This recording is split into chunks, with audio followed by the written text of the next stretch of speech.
Hoy vamos a hablar de un asiduo visitante de este programa, que es el emperador francés Luis Napoleón III, Napoleón el Pequeño, si ustedes quieren. Me apresuro en aclarar, porque el otro día también tuve que hacerlo, que no es que nos caiga simpático Napoleón III, sino que es un personaje cuyas aventuras galantes lo hacen más apto para visitar este programa que algunos líderes políticos mucho más respetables, pero también mucho menos graciosos en su vida. Así que no es por bueno, sino por gracioso que lo tenemos aquí a Luis Napoleón. Entonces, ubiquémonos en París de 1860, Luis Napoleón, emperador de los franceses, casado, como saben ustedes, con Eugenia de Montijo. También sabemos que Luis tenía una enorme debilidad por las mujeres. Decir que alguien tiene debilidad por las mujeres quiere decir casi lo contrario. Tenía un ayudante, ya saben ustedes, Bachoqui, que conocía los gustos de Luis Napoleón y se encargaba de invitarle o de elegirle minas, pues las invitaba al piso que tenía Luis Napoleón en la calle du Bac. En general, Bachoqui prefería las bailarinas, o suponía que el emperador prefería las bailarinas. Entonces andaba siempre entre bailarinas, invitándolas al piso de la calle du Bac. Según las crónicas, la ligereza de los muslos de las bailarinas descongestionaban felizmente el cerebro de Luis Napoleón.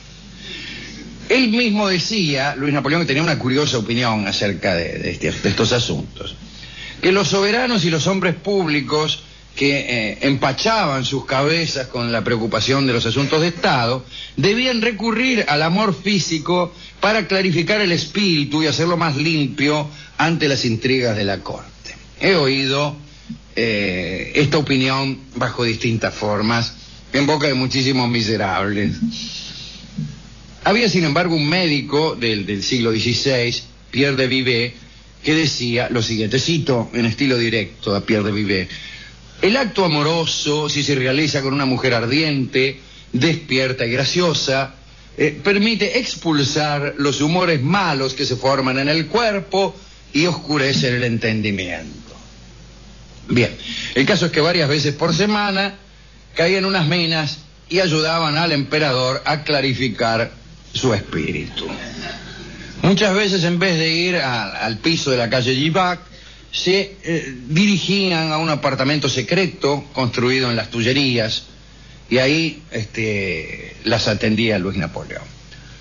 Una noche, parece que Luis se había olvidado de correr el cerrojo, y la emperatriz Eugenia abrió la puerta de este pequeño gabinete, y se suponía que en ese gabinete Luis Napoleón se retiraba a leer tratados sobre balística, tema al que era metafóricamente aficionado.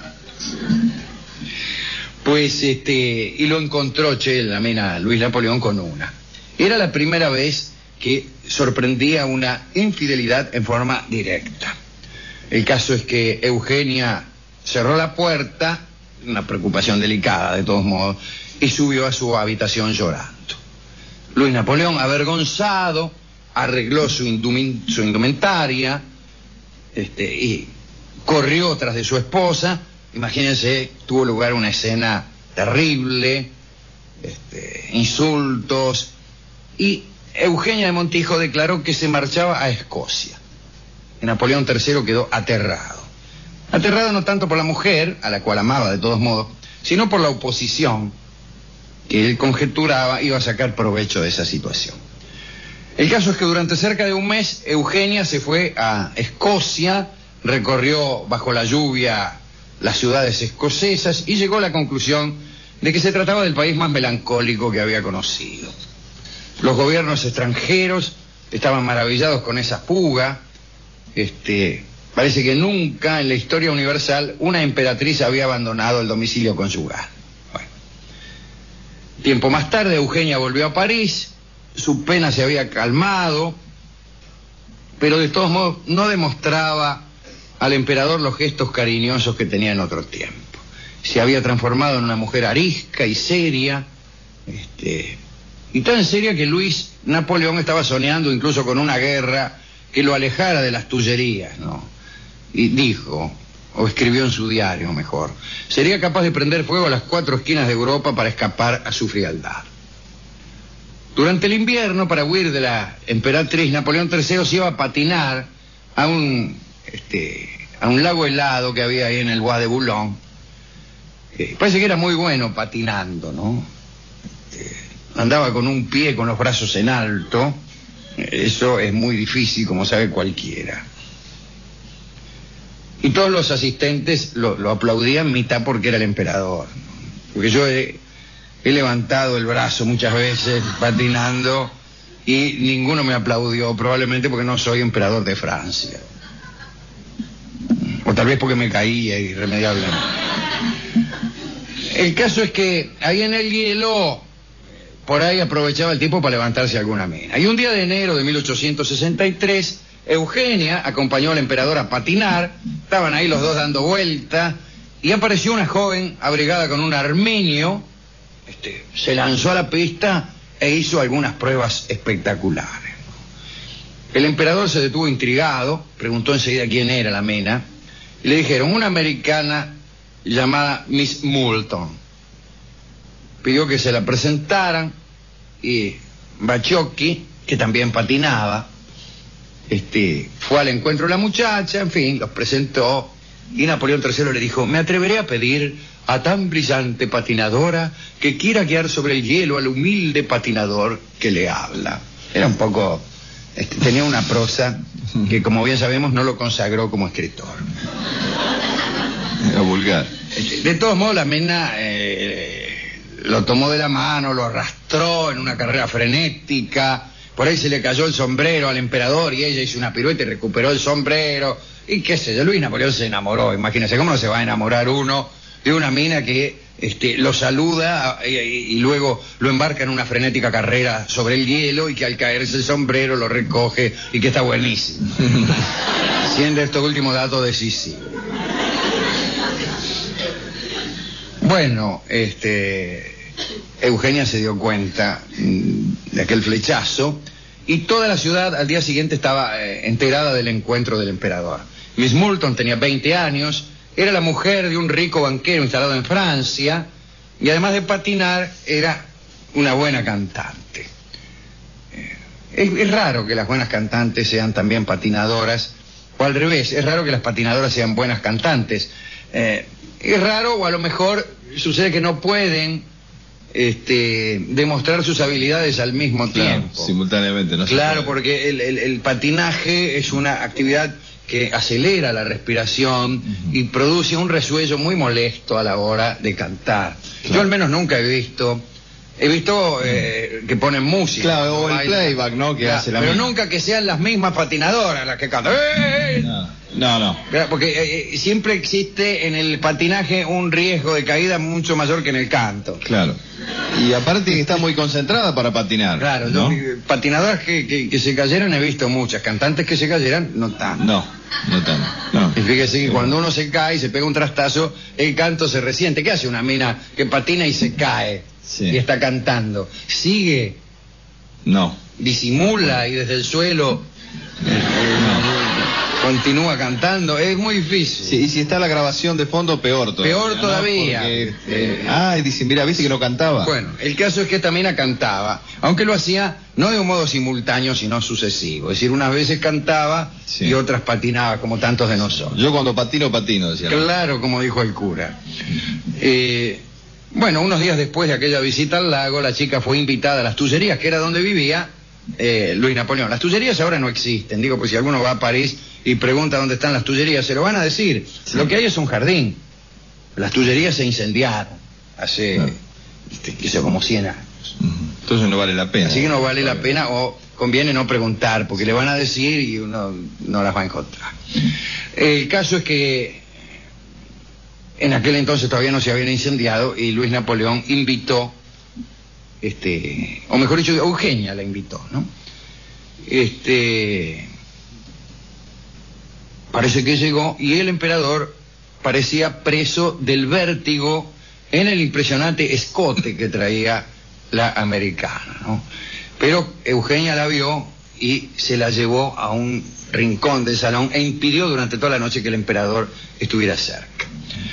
Pero ahí elegante como siempre estaba el duque de Morny. ¿Sabe quién era el duque de Morny? Aquel que era hermanastro de Napoleón, que no se habían conocido en la niñez, en fin. Morny era muy parecido al emperador, pero más lindo, hemos dicho aquí mismo, ¿no? Sí, pero de grande ya los presentaron, ¿no? De grande ya lo habían presentado, pero a Morny le gustaban tanto las mujeres como al emperador. Tenía la desventaja de que no era el emperador, pero la ventaja de que era más lindo. Ajá. Siempre ser lindo es una ventaja. Sí. Aún no siendo Se lo emperador. digo desde la desventaja. Bueno, pues bien, apareció Morny y Miss Moulton se enamoró al instante de Messier, de Morny. Le pareció a ella también de repente que se había encontrado con el original, habiendo conocido antes la caricatura.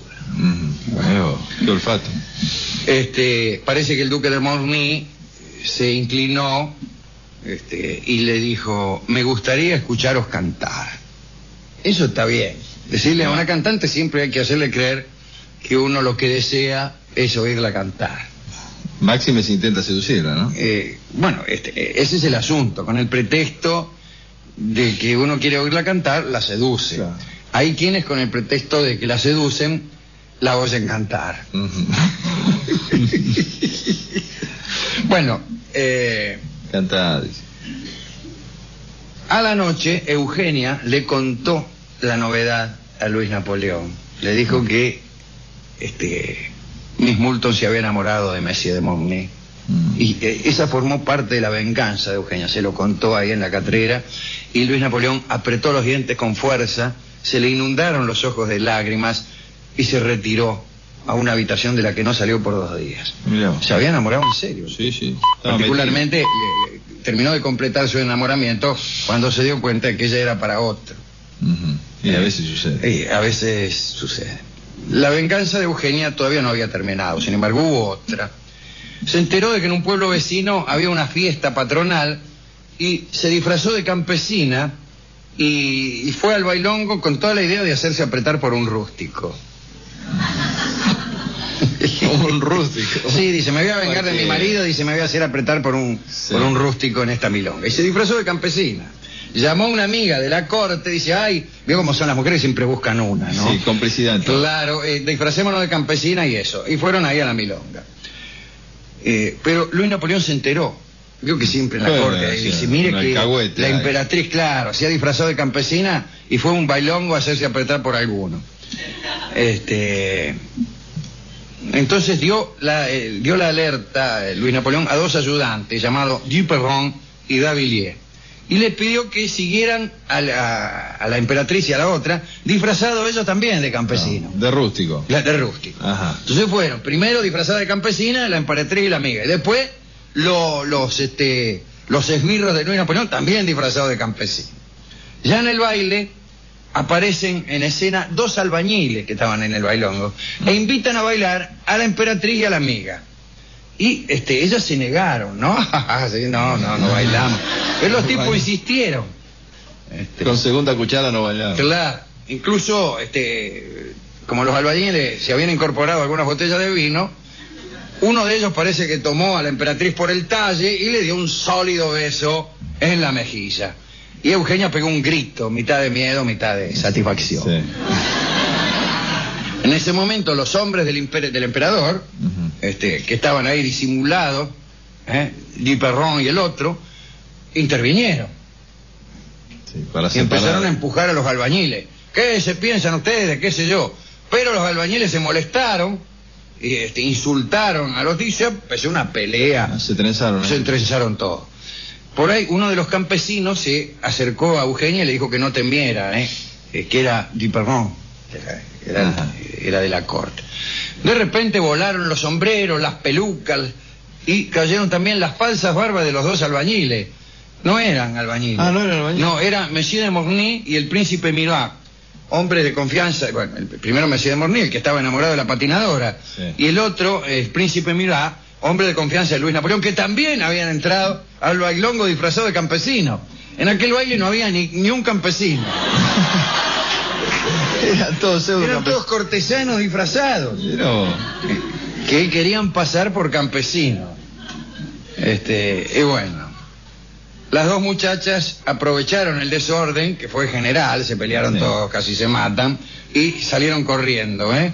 Después llegaron a las Tullerías, y allí Luis Napoleón, desesperado, y se tranquilizó durante un buen tiempo, resolvió hacer buena letra. Y la emperatriz suspiró, se amigaron, volvieron las caricias y los mimos, pero pronto iban a entrar otras mujeres en la vida del emperador, pero esa es otra historia. Ajá, otro día. Esta fue el relato de una pequeña venganza de Eugenia de Montijo. Las venganzas de Eugenia fueron siempre muy insuficientes, dado que se necesitaban enormes maniobras para vengarse de las canalladas que hacía Luis Napoleón. Y ella era una muchacha, Eugenia, muy seria, muy respetuosa. A mí me parece, si me permiten hacer una pequeña consideración, que la infidelidad es tolerable, pero no el irrespeto. Hay una cosa que se llama respeto, y que se lesiona cuando la infidelidad es demasiado grosera.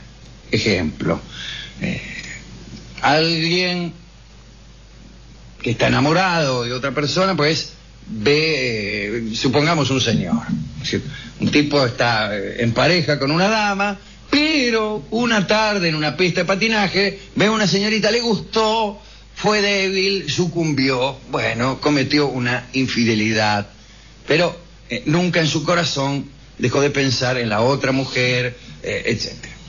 Ahí, bueno, hay una infidelidad que tiene su grado de ofensa, pero comparado con esto que voy a relatar ahora, no es nada. Imaginemos que sucede lo mismo. El tipo se enamora de la patinadora, pero entonces, en vez de tener un pequeño romance allí mismo, donde fuere, la lleva a la patinadora a la casa, y le hace el amor en la cocina o en el lavadero mientras su esposa o su novia está haciendo la comida. Sí. Y le afana un vestido a la mujer suya para regalárselo a la otra, y se burlan y se ríen los dos juntos. Bueno, eso es irrespeto. Sí, sí, claro. Eso es irrespeto. No. Engañame todo lo que quieras, pero engañame con respeto. El verdadero amante no permite jamás que la mujer con la cual está engañando a su novia se burle de ella. Repito, un verdadero caballero, una verdadera dama, jamás se permite hablar ella mal de su amado delante con el hombre con el cual lo está traicionando, ni permite que este amante se burle del hombre a quien está traicionando. No. Momento, señor. Instrucciones. Momento. Podrá usted poseer mi cuerpo, pero mi corazón pertenece enteramente al cornudo de mi marido. ¿A quién dedicar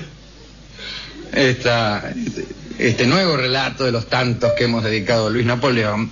Pues esta vez se lo dedicaremos a Eugenia de Montijo, pero también a la norteamericana, patinadora, y cantante.